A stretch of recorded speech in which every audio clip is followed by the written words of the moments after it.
бидејќи се градеа спомениците за време на ВМРО. Ја ги прашам што ги кажа за како се вика нивната земја, бидејќи они се во северна родени, северни учебници, бла бла бла пасоши, знаеш.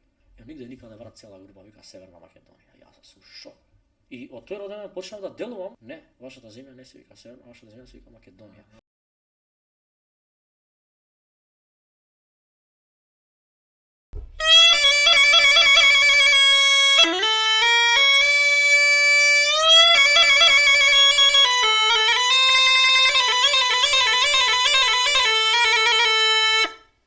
Добар ден. И здраво на сите патриоти и патриотки, добре дојдовте во 14-та епизода на Патриотски муабити. Денес со мене е еден пријател што веќе се знаеме од 2007 ја уште прво одделение кога бев го знаев Диџе Боно. Баш ме мило, не сум го знал. Па нели у Кирил методи. Да бе, чекај. Те знам ти беше постар, после беше во музичко, така да се знаеме многу долг период. Не ми пратам јас, знам. Не ми тепно само знам ти кога започна веќе и со Диџе приказна се околу тоа, така да пријатели го имаме Диџе Боно, го знаете веќе по социјални медиуми, доста познат, организира родендени, забави се околу тоа, па сакаме денес да направиме убав муабет за да видиме како тој заработува, како кои се неговите почетоци и да збориме малку за јавната сцена во Македонија, така да Диџе Боно, ти благодарам што дојде и ја прифати оваа покана, брат. Фала на поканата, многу ми значи. Поздрав до цела Македонија, да сте живи и здрави, да просперирате најдобро што можете. Мило ми е што ме поканивте, пак ја се повторам. Многу ми е драго и се надам дека ќе направиме интересно шоу или подкаст или еден научен карактер од видот за бизнисот во Македонија, дали можеш да го тераш како што треба или не и дали се исплати. И мило ми е што сум тука и ајде да видиме што можеме да направиме за подобро утре. Епа прво сакам да те прашам како започна твојата приказна со диџеј, со музика, со се околу. Види, не знам дали ќе имаме многу толку време, ама интересно ќе скратам се на брзина да биде за да не им досегам со мојата историја на некој начин. Се разбудив едно сабајле и на татко ми му викам ја сакам да свирам гајда. И татко ми се смее, јас тогаш 7-8 години. Што е тоа гајда, ми вика Боријан, кај знаеш вика што е тоа гајда, ти не си ни видел вика. И точно, стварно ја немам виден. И во мојот, јас сум сонувал, сум станал са бајле и сум му кажал така, во сонот прадедо ми се обраќа, здраво, јас сум твојот прадедо, јас свирам гајда и толку си го снемува и свири тилилили и готово го снемува. Ја му објаснам на тато така личи ова, мајка ми што ме гледа не верува. Нема шанси вика. И татко ми му го кажа на дедо ми тоа, на татко му, а фактички прадедо ми на дедо ми, таткото свирил гајда во Мариово на времето. И јас викам, тато сакам да ми купиш, дедо ми го сваќа моментот и брзо оди за Прилеп, ова е од Прилеп црнава гајдарка, ова е специјално за мене правена, го има и моето име тука. Јасно, да, и супер јако. Љубен Јурдовски прилепчанец. И он ми ја прави гајдата, односно ова е првата. И така почнува. Чекај, со гајдава требаше имаше тој кожниот. Да, ама ова е клепарката, може и без неа ако имаш плуќа да дуваш, ако немаш. Тоа ќе си земеш тоа мевот што го вика, ти има и брчало горе, тоа дава еден тон. И цело време тоа го има позадина тој тон и овдека веќе свириш мелодии. Али одамна јам излезено од тој круг на народни инструменти и музика, бидејќи завршив музичко и народен одсек бев на теоретски. И многу имам и заборавено дел од работите и што се случува бидејќи веќе долго време цепам како диџеј, односно функционирам така. Тогаш се роди желбата за музика. Како растев, другарите ми се смееа за ова. Патриотско не можам да те објаснам, тоа е многу лошо, намисли че ти свириш гајда и те гледаат на емисии, бев тогаш кај многу емисии во Звон, бев во Трчај петко емисијата, настапував со гајдата, знаеш, ме гледа другарите и ми се смеа, што прави, свири стар инструмент, тоа многу глупо ми падна. И од нигде никаде некако на случаен начин татко ми имавме роден дени и не сакаа да не пуштаат по центар да идеме за роден дените да си ги славиме, јас и сестра ми. И не ги организираше дома.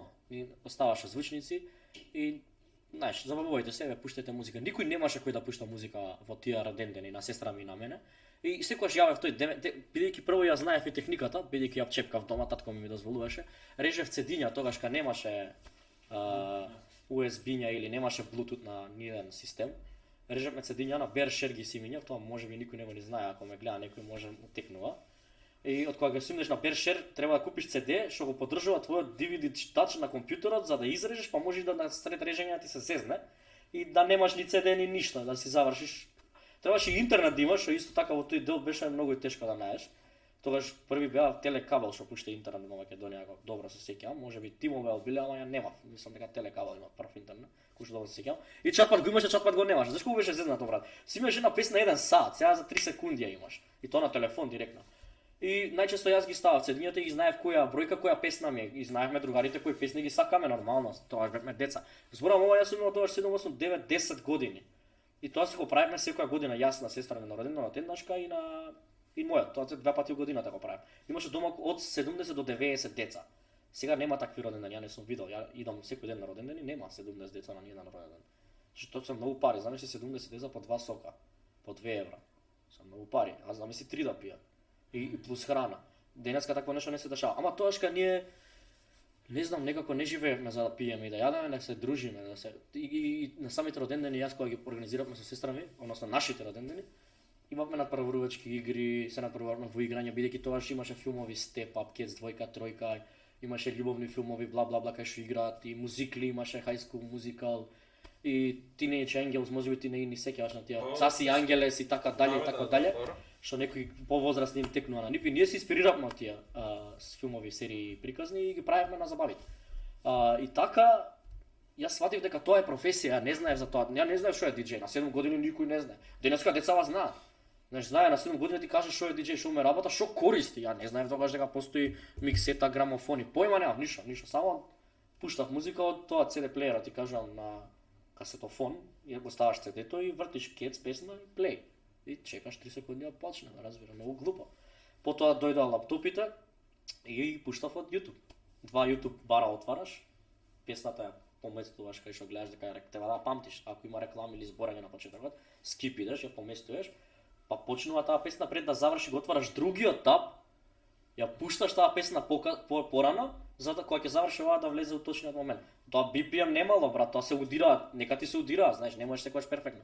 И така како растев 7, 8, 9, 10 и ова професија било дознаваш на YouTube, гледаш. Мартин Гарикс беше тогаш многу актуелен и ја извади песната Animals и тогашка све сватив дека тоа е. Скрилекс исто беше. Да, и Скрилекс имаше Бангаренга, со сладолет, една кола вози, продава сладолет. Не се сеќавам дали Бангаренга се викаш, ама така ми во меморија. Да. И видов потенцијал во тоа, ме исполнуваше многу. И тогаш кога почнав нагло да тргам народната музика од мене, односно гајдата, бидејќи ми се смееле. А ова видов дека ја прифаќаат. И потоа среќа, татко ми сакаше да ме запише на музичко, ама како дете во Кирил, ја сакам музика само и мислев дека во музичко се влегува ако сакаш само музика. Ама не, треба да знаеш. Односно треба теорија на музика да познаеш, треба да знаеш да свириш еден инструмент и така натаму, да и солфеж. И ја не знаев, знаеш, и плюс тоа не се ни замарав со предметите во основно, бидејќи јас си решив ќе бидам музичар и се мислев дека за да бидеш музичар не ти треба ништо. Тоа е многу погрешно. Се каам за тие 8 години што ги помина во Кирил, што не примив поише. До ден денеска ги има тие негативни ефекти врз мене. У делот на одлуките, у делот на погрешни инвестиции некогаш во мојот живот или едноставно некои предмети што не сум обрани внимание ме коштаат. И совет до сите вас да не бегате од часови. Тоа е многу погрешно. И да се подсмеваш со некои предмети исто така не ми треба е глуп муавет. Земи се што од школата и онака без пари тие на крајот од денот. И завршувам со основно, немам бодови за да ме примат во музичко, баш кога има и приемен, не приемниот во музичко е баш приемен, као на факултет. Во средно збориме 14 години, 15, треба да се спремиш за да те примат и има сериозна конкуренција има. Околу 150-200 деца се пријавуваат, треба да изберат 60. Значи, и нека ти до 300 стигнувала таа бројка. Врски да не ви кажам, ви требале страшни. Не ме примија, се скршив тука многу, сака да ме примат во одделот на народни инструменти, што е тој има повеќе оддели во музичкото, теоретичен инструменталец, фолклор и балет. Сака да ме стават во фолклор, ама тука ќе ме затворија, немаше да научам премногу за музичките работи, ќе научам за фолклорот само.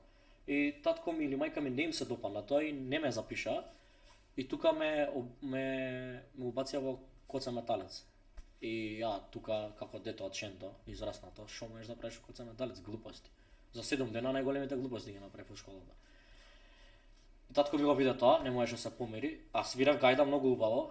Сите најдобри професори што има тогаш кога што имаше татко ми финансии да ги покри, фала му на него, многу ми помогна за тоа и исто и мајка ми. Многу пари потрошија да ме стават во прав пат, ама успеа. И од кога го сватите како ми тоа дека залудно ќе ме остави таму, ќе потроши, ќе идам во друга дирекција, во насока во животот, ме отпишува и наоѓа врски да ме запише во Штип во музичкото. И јас содам 2 години во Штип, во средната.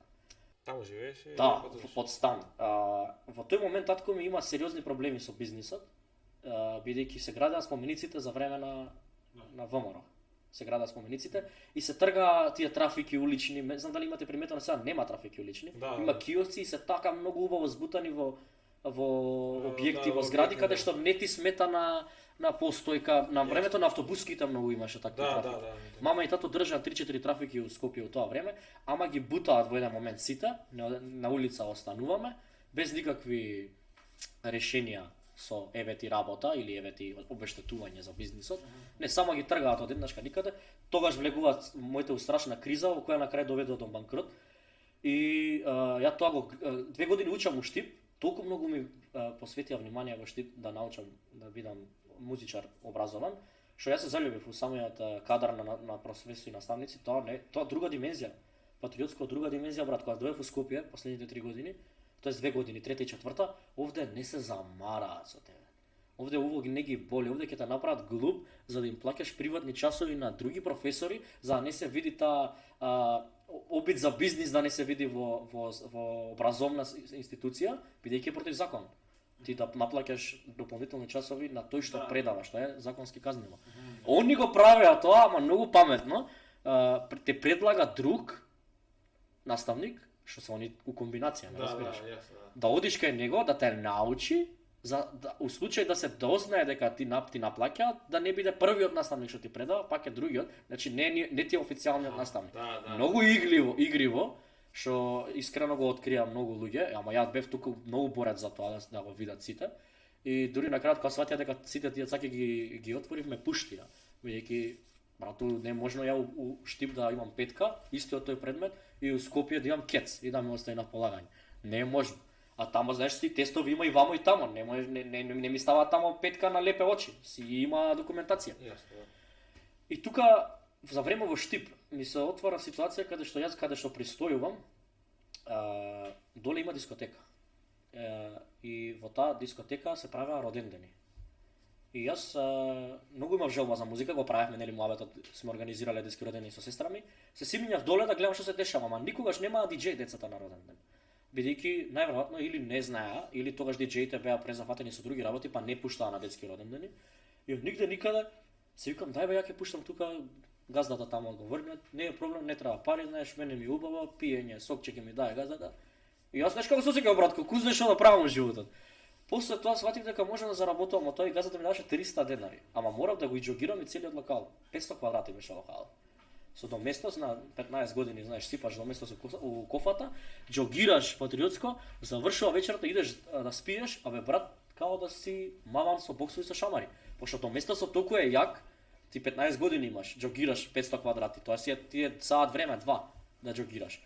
И те зашеметува страшно. Дури на едно време си викам, се јавам на мама, лошо ми е, гледам луѓе, вика, шо правиш ти, и објаснам, а опа, вика, не претерувај, знаеш, многу сум ставал, до место силно сум ја правил течноста, дури ме зашеметувало тоа што сум направил. И потоа моите падна страшно финансиски доле и морав да се вратам у Скопје, бидејќи нема пари да ми го плаќаат смештајот во Штип и се вратив во Скопје.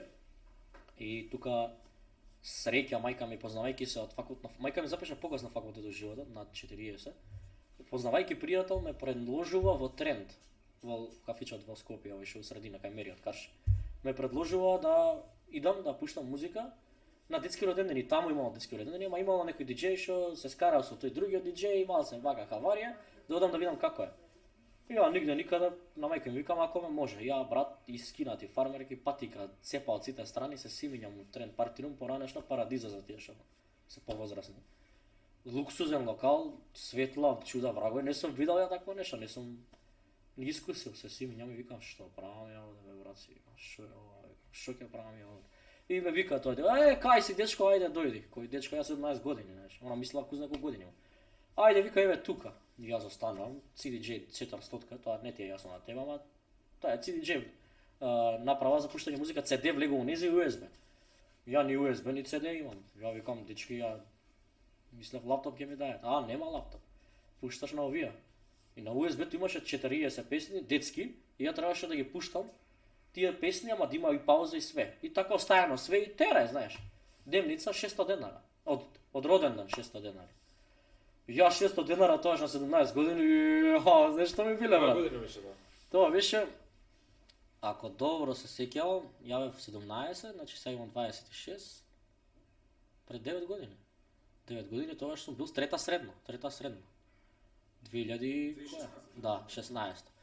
И секој роден ден ја имав голема желба да научам да пуштам музика на тие CD-џејки, бидејќи ги имаш без пари. Сега луѓето ги имаат без пари, родителите не ги ценат, не ги сакаат, не сакаат да ги научи. Ти му даваш без пари, не знам, и курсови има сега на интернет. На YouTube има како да станеш диџеј. И тој не го гледа. Тоа знаеш, ретардирано, тогаш кога немаш ни толку диџеј што се снима како да пушташ правилно музика, како да пратиш форма, BPM, скала, дали оваа песна после таа е добра или ќе падне енергијата, се има на YouTube. Никој ме не се замара да види. Тоа е чудно. И ние во тоа време, например, на YouTube немаше контенти за диџеј. Тоа Джеймс Хайп сега што го прави, не го правеше никој. На времето немаше некој да ти го покаже. И во тоа време секогаш одев 2 сати порано од роден ден, значи ако роденот од 7, јавев таму 5. Замислиш желбата да научиш. И одам и гледам на YouTube тоа што има за таа CDJ 400, како да поврзам да работи со виртуал диџеј. Значи ми се смеа другари, ми кажам ја идам у трен пуштам музика, кој знае што правиш таму, не. И до ден денеска некои другари ме исмеуваат за тоа што сум диџеј. А ја у мало кај мене само јас гледам дека имам постигнато нешто околу мојата насалба, други се на исто ниво кај што беа.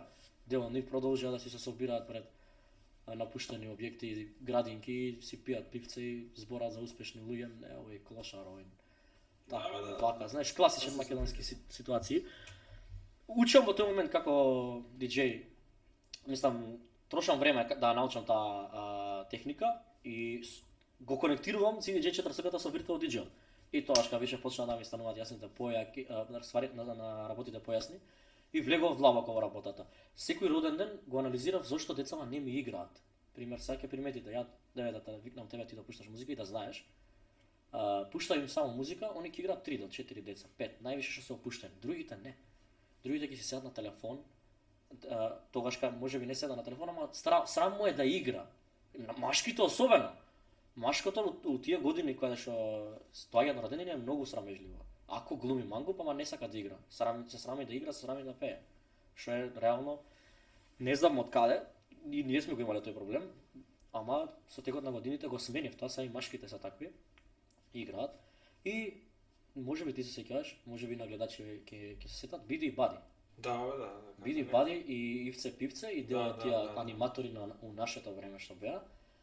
Мене мама и тато, фала Богу, има финанси, ми ги обезбедуваа некогаш тие. И чат пат на други родендени си присуствувал си и гледал, ме разбираш. И јас си викам, чека, Биди и Бади, што правела за ние да играме? И иначе сакам да ги сретнам тие двајца Биди и Бади, можеби не се меѓу нас уште. Две жени се беа, мислам. Да, сакам да ги сретнам, да ги изгушкам, значи тие се моето детство. Да, вистина, да. Тие се луѓето што мене ме направиле ова. Јас премногу им сум благодарен, не знам како да ги сретнам, ако некој има што ќе го гледа ова или некој знаете да ми помогнете, ги најдаме да му ги изгушкаме, треба да се наградат на златна булмара за животно дело тие луѓе. Можеби не на златна булмара, треба премиерот или председателот да им даде. Животно дело е тоа што го направи они. И они ни организираа игри, здравен дедо, музичко столче, пеевме чат пат на микрофоните, можеби се сеќаваат од гледачите, можеби и ти. И ја тоа кога ми дојде така у глава, и викам, чекај, ја ова што го правам, плюс тоа што го правя, совршен пакет за забава, за анимација за децата. Во тоа време не ни сунав дека еден ден ќе пуштам на сериозни концерти, у сериозни клубови со сериозни артисти, туку само ми беше битно ја да направам овој роден ден. И го створив тој капацитет, односно концепт на надпреварувачки игри со машки против женски, бидејќи во тие години ние машките женските ги осеќаваме како непријатели, ние машките, а женските обратно. Само половите спротивности, тие што сме спротивни полови, се осеќаваме да се бориме, дури у школа се надпреварувавме кој ќе игра поише, не знам, одбојка, кој ќе даде голови, нели, кој побрзо трча се надпреварувавме, кој побрзо ќе одговори, ние такви сме. Во самото човечко тело се бориме против спротивниот пол во таа возраст. Сега се би правил да имаш до тебе женско нормално машко друг клуб или би барале нешто друго. Јас сум против тие комбинации, се знае. Машко врапче си сака женско врапче, нема тоа што друго. И Така го смислив концептот на преварување на родендени со DJ Bono, односно забава во која децата нема да седат на телефони, нема да се срамат, туку ќе играат заедно и тимски ќе се борат да го победат другиот тим, но на крај секој роденден го завршува нерешено. И тоа никој не го разбира од децата, возрастните можеби да.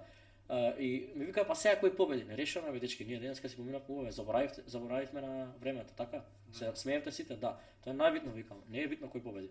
И тоа е на порака остава на крајот на ден. Многу ти одговори за све опшено. Не, ова баш беше интересна приказна, онака го кажа детално чисто планот каде како си почнал, нешто си поминал, еве твоите што поминале, сега моментално и како работиш, значи ти цело време сега главниот фокус ти е на детските родендени, претпоставувам, така сега за жал да, капиталот повеќе ми доаѓа од детските родендени, меѓутоа сега имам и други side jobs, како да ги наречам. Имам моја агенција за DJ. Многу сум среќен за тоа и моите диџеи ги праќам во локалите каде што сум оставил лице, соработуваме со сите тие локали и од тоа заработувам, плюс рентам музичка опрема и во некои наврати изнајмувам и автомобили за екипата кога нема. Да, сето тоа го наплаќам, бидејќи во животот никој ништо без пари мене не ми дал, нема ни на нив да им го дам без пари, бидејќи нема да го научат правилно да го користат тоа што ќе го добијат на крај. Ако некој му даеш без пари работи и он на тоа заработува вакво, нема да ги цени работите. Пример, ја за мене тоа е број еден правило животот. Никој ништо за без пари. Да, ако не може, знаеш, имаше да стои снимање Андич, беше кажа ако не може да ми дадеш време, тогаш ќе ми дадеш пари, нели? А што најинтересно, многу брзо забораваат луѓето кога ќе им даеш нешто за без пари, а кога ќе им наплатиш памтат, така тоа е многу подобро за мене. И кажи ми колку исплатливо е да се работи како диџеј во Македонија? Треба да си за детски родендени, зашто е нов тренд, затоа што Да, тоа сум ја мислам дека гордо ќе го кажам тоа, не можам да се притискам, ја го измислив целиот концепт на детските родендени на диџеј, претходно немало во Македонија, можеби во светот моментално е многу исто актуелно, не сте виделе вие, можеби дека не пратите или гледачите, кој видел знае, организира диџеј што се вика Baby Techno, Baby Trans журки прават, каде што родителите заедно со своите деца присуствуваат на тие забави. Нормално децата имаат специјални слушалици, слушалки за да не ги оштетат тапанчињата и рейваат, Baby Rave се вика уствари. Диџејот е многу актуелен, има долга коса и така у пунџи му е многу кул направена. Баш пред 3-4 години изгледа и тоа е една гранка сега што се развива во странство, што убива страшно. Ме интересира вака колку е еден роденден, на пример, колку време трае, за колку еден роденден трае 2 часа, во кои првите 30 минути ги чекам да се соберат родителите и децата, бидејќи секако во Скопје и било кој град имаме обично сообраќајен метеж, каде што нема никој да стигне на време. Тоа реално е многу тешко. 30 деца да стигнат во исто време. Значи не е реално, не се десило. Се случува меѓутоа кога ќе имаме некои специфични родендени, како на пример некоја одредена локација каде што захтева да бидеме точно на време, односно еве сега актуелно во Скопје Парти Бас. Една бесплатна реклама за нив. Таму мора да стигнеш на време. Ајде има дилеј 15 минути, ама после тоа трга автобусот и без тебе. И кој да е искрено, не знам како мене не ми текнало, ама многу работев за тоа, можеби не ми текна таа идеја, иначе многу интересно е наплаќаат. Од 300 евра нагоре, ако не се лажам. А инаку оваа цена јас моментално што имам за родендените е 6000 денара по 2 часа. За 2 часа тоест, а претходно наплаќав 10 евра. Сега може да замислиш за 10 години јас сум скокнал од 10 до 100 евра. 10 пати за 10 години сум скокнал. Што многу горд на себе. И многу сум среќен. Сега и што се состои еден роденден? Да рече првите пола сат ги Првите пола сат ги пуштам многу често микс латино. Затоа што сакам да видам што се случува со кога ќе пуштиш на нив латино. Ја анализирам работи. И не обрнуват внимание на таа музика, ама интересно ми е бидејќи во тие моменти они се собираат, се гушкаат и окей им е тој амбиент на латино музика, а потоа во првиот дел правам вовед. И она што ти кажам на 7 години сега сите деца знаат што е диџеј, ние не сме знаеле. Значи диџеј толку, само кажуваш диџеј и тука завршува. Не знаеш да ти не си знал на 7 години да кажеш што е тоа. Искрено да биде, искрено биде. Пример да те праша како пушташ тој музика, не знаеш да му објасниш на 7 години на никој. И тоа го видов како проблем и правев вовед. Ги собирам, ајде дечки да се собереме сите, доаѓаат, имам нешто да ви кажам и да ви дадам на крајот, нешто што не постои за мене нешто. Ако сакаш да привлечеш внимание, мора нешто да дадеш, дали продукт, дали ќе збориш, а особено кај децата па се многу захтевни. И ќе бараат како на некој начин лага, па ќе бара. Го залажуваш, едноставно го зимаш вниманието, да дојде. Тешко да натераш 30 деца да се соберат, едно ќе не сака. Две, другите ќе мислат дека сум неубав или не ме сакаат, они едноставно можеби самото тоа што нема врска дали ме знаат што правам или не. Едноставно некои не се срамат. Знаеш, не станува или седи до мајка му, комфортно му е тука, таа психичка анализа да не разговараме за тоа.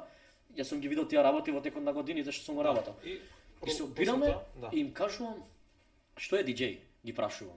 И они ми даваат, дигаат рака и даваат одговор. Дел се срама да дојдат да ми кажат, дел не зна, дел погрешно го дефинираат. А јас за секој убав одговор давам сликички, стикери. Имам неколку стикери моментално, звучник, да ги асоцира на музика, сладолед, бидејќи сладолед сакаме летоска највише да јадеме, чоколадо како деца највеќе јадеме чоколадо, ананас пошто сунгерот Боб има кукичка ананас, сите го знаат тоа. И сега на крај измислив телефонче, пошто гледам дека сите телефончиња имаат. Тоа ретардирано за мене, 5 години вчера бев у драчево историја, 5 годишно дете има телефон. Тоа сава да прашам, не знам како што им викаш да ги трна телефоните. Јас почнав да ги напаѓам и родителите, и тоа јавно.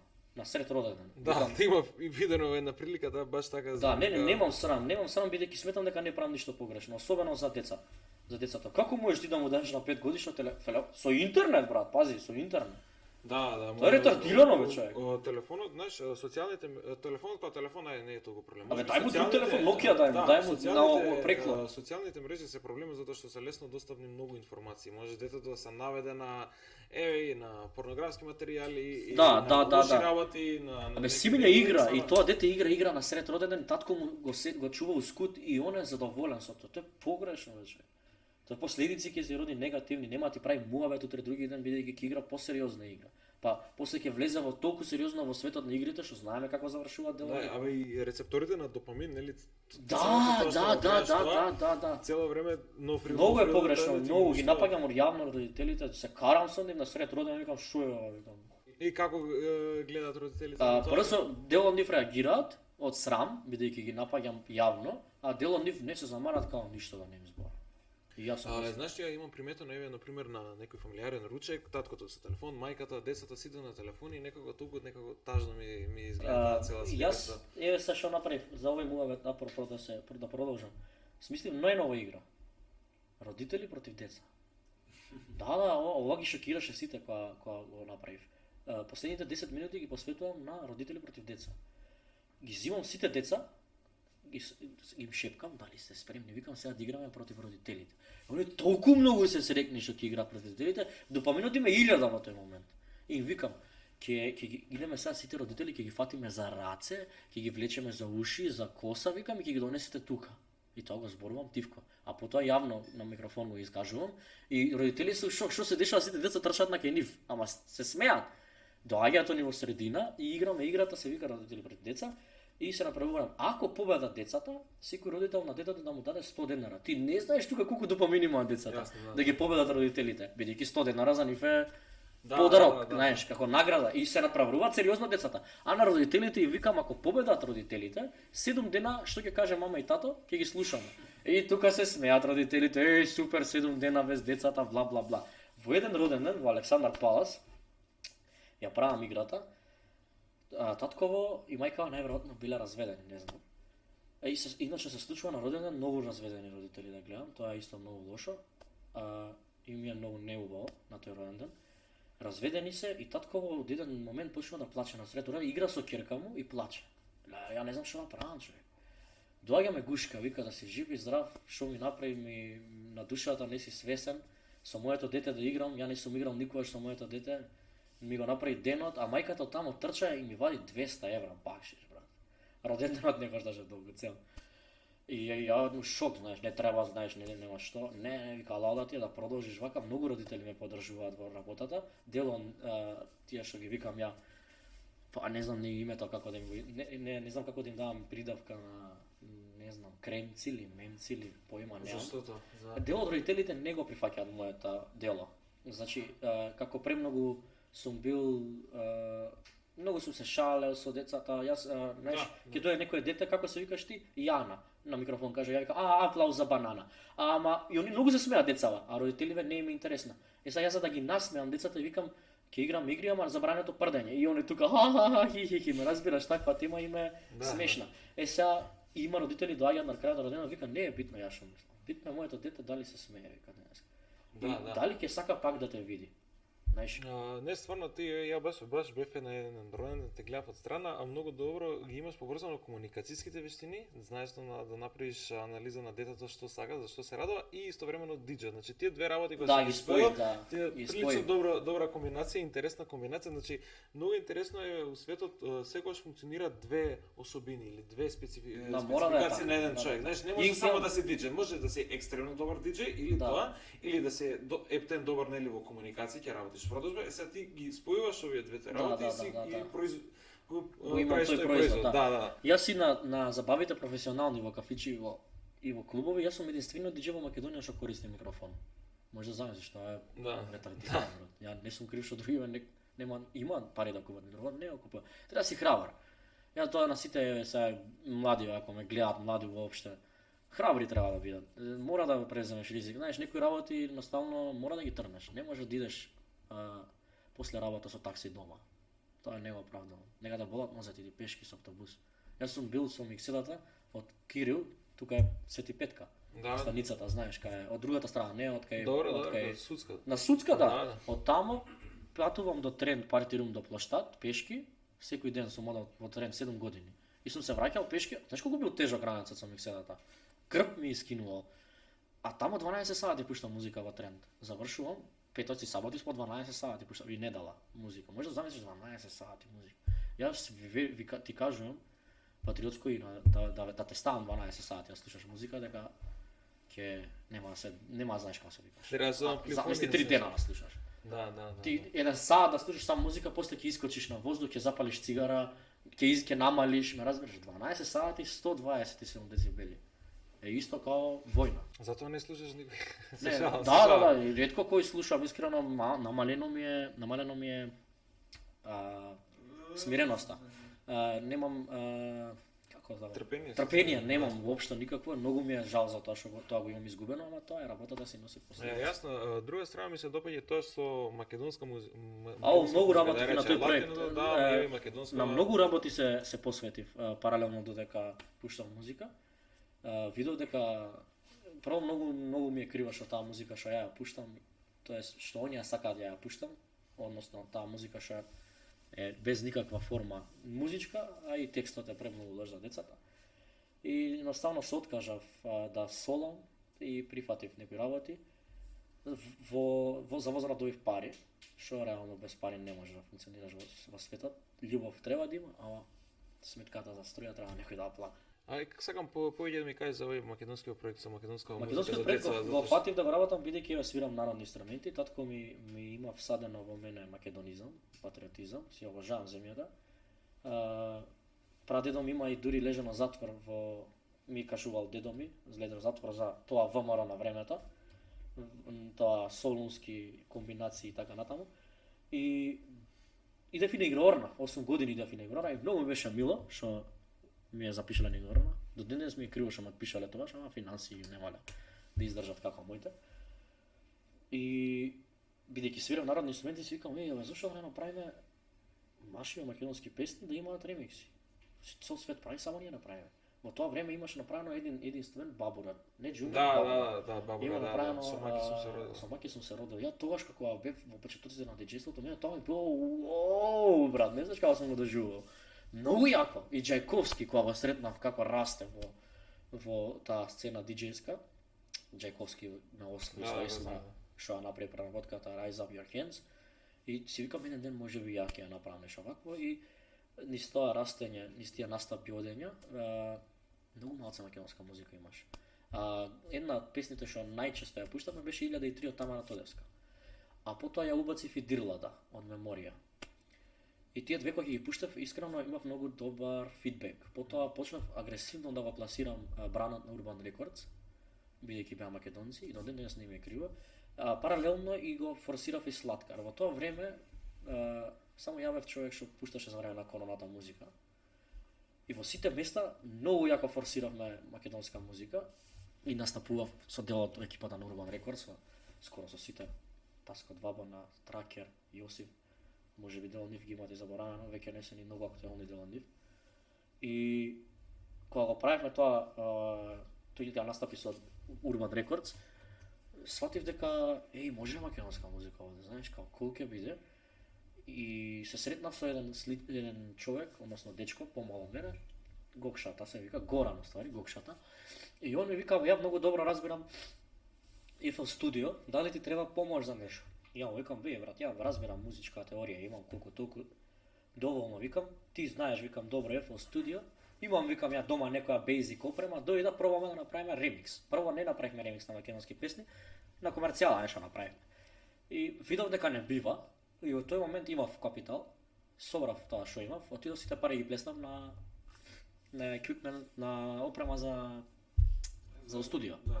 И така ладно се испукав, скрос и викам, леле, што направив сега, знаеш као, дали се зезнав.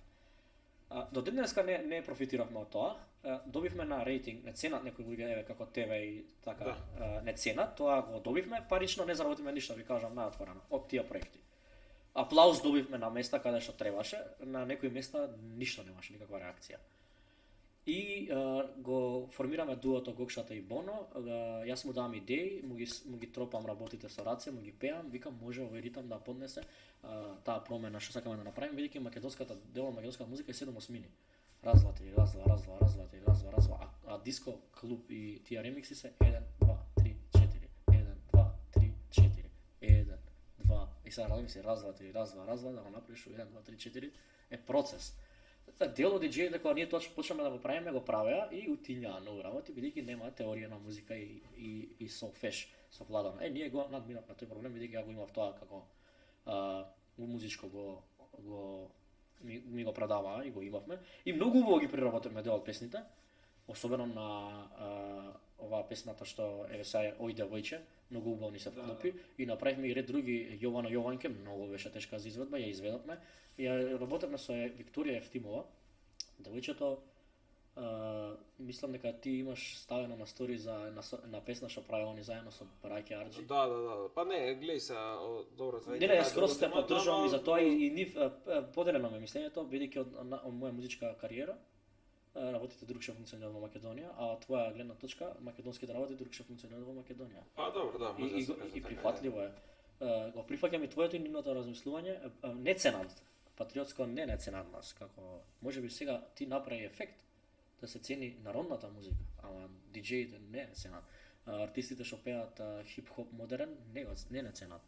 Знаеш, Ама тоа е процес, гледај, не можеш одма да ги смениш работите.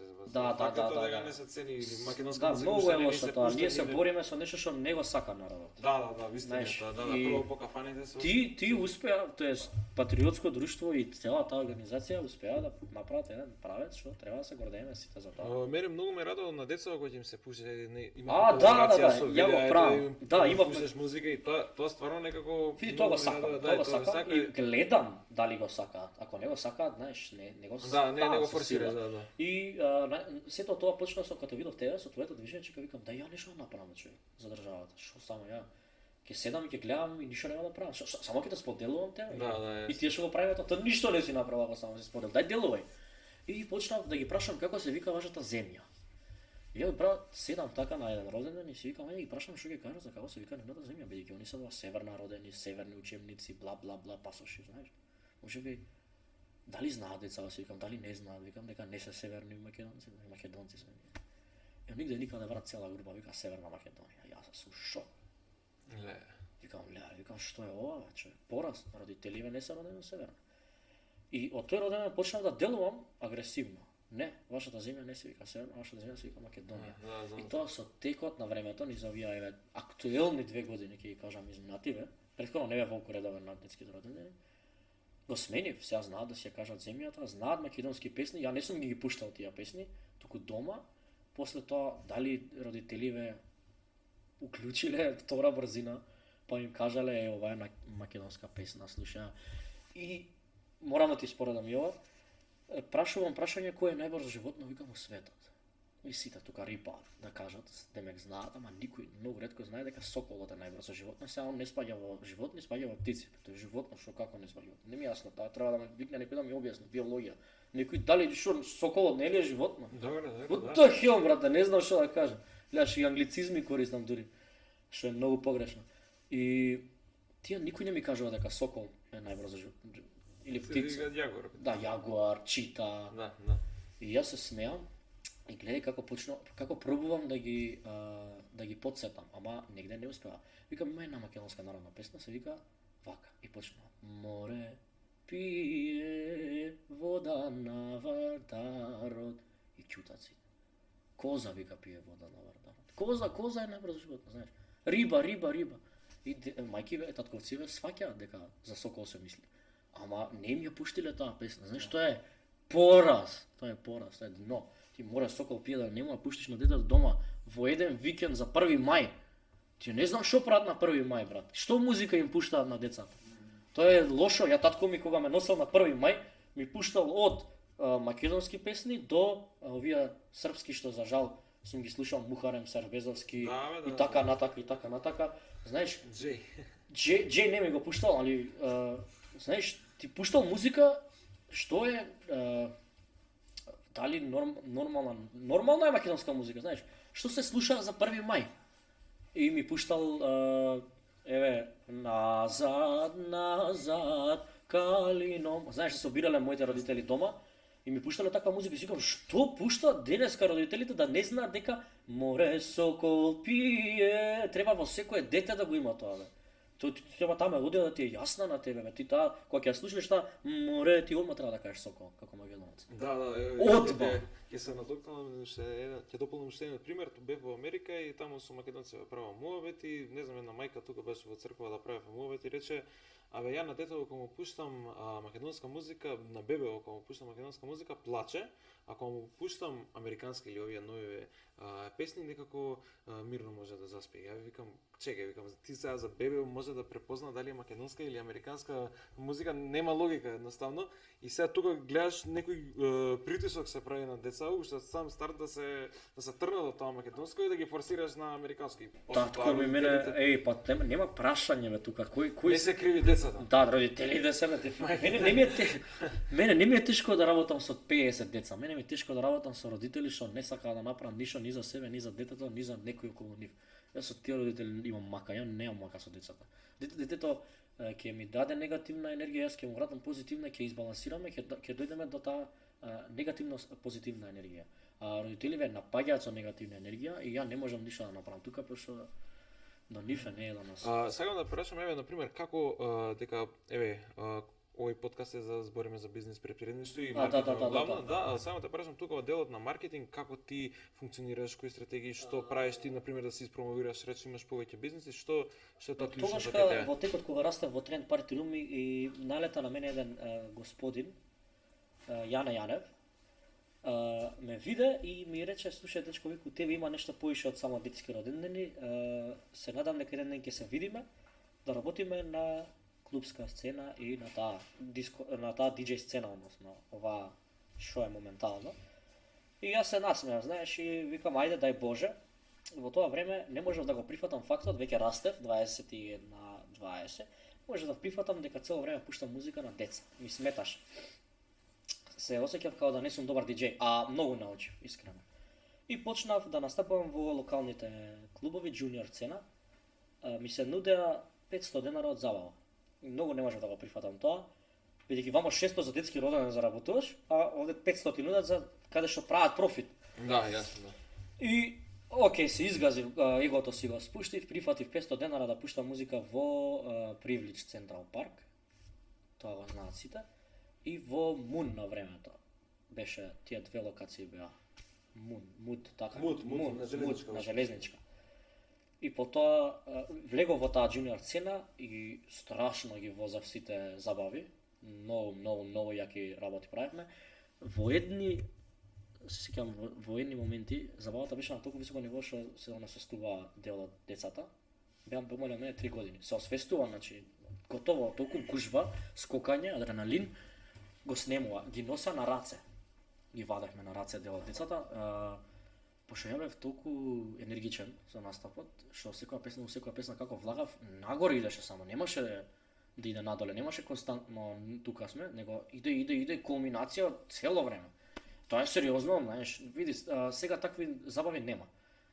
Можеби у джуниор сцената да, кај возрастите нема, и треба да си многу јак диџеј за тоа да го направиш цело време да иде нагоре работата, да има кулминација да има журката цело време да ти игра. Знаеш колку е тешко тоа.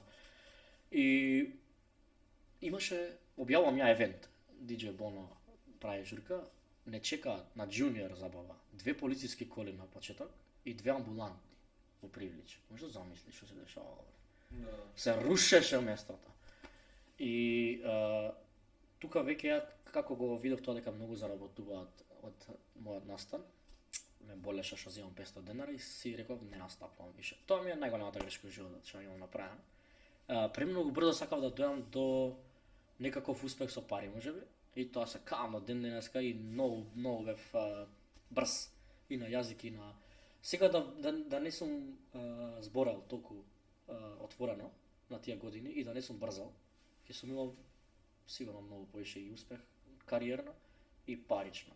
Ама животот тоа продолжуваме кај што застанале. И сакам да ти кажам, направив, ме викна менаџерот и почнав да настапувам во клубската сцена. Ја тамо сватив дека некои работи не се како што очекував. И почнав да гледам дека треба на некој да се довериш, да имаш менаџер за да заработуваш. И во тој момент менаџерот ми даде правец како да се движам за работите, а претходно си имав и менаџерка која ја научив да биде менаџерка, многу луди работи пробував.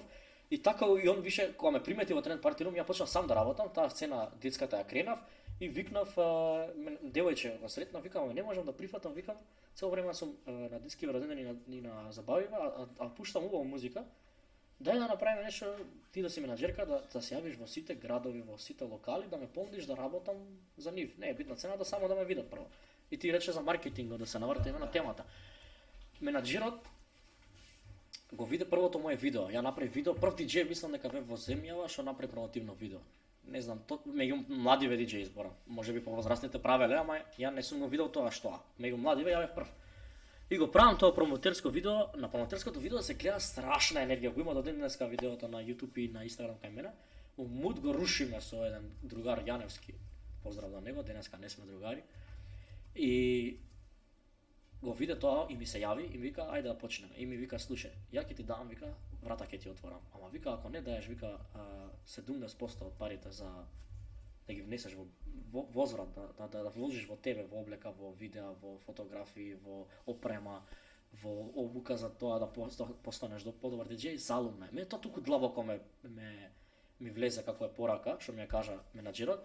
Сериозно ја сватив работата кога ми ја кажа тоа и сите пари што ги добивав ги инвестирав константно во мојата кариера, во имиџот и во видеа и во слики. Еве тогаш единствениот и се уште сум што има снимано на 300 видеа промотивни. Значи секоја журка ја плаќав човек, пази, значи ја заработав тогаш 6000 денара. За 6000 денара доаѓав гелеј, 1000 денара ти се само патарини. Плаќам процент на тоа, 20% за менаџерот и јадење, пиење и плаќам видео. Видеото беше 1500 од другари, непрофесионални видеа, пак кажам Гораз, ти имаш соработки со него. Гораз со него, да, со него, потоа си најдов други, бидејќи Гораз беше зафатен.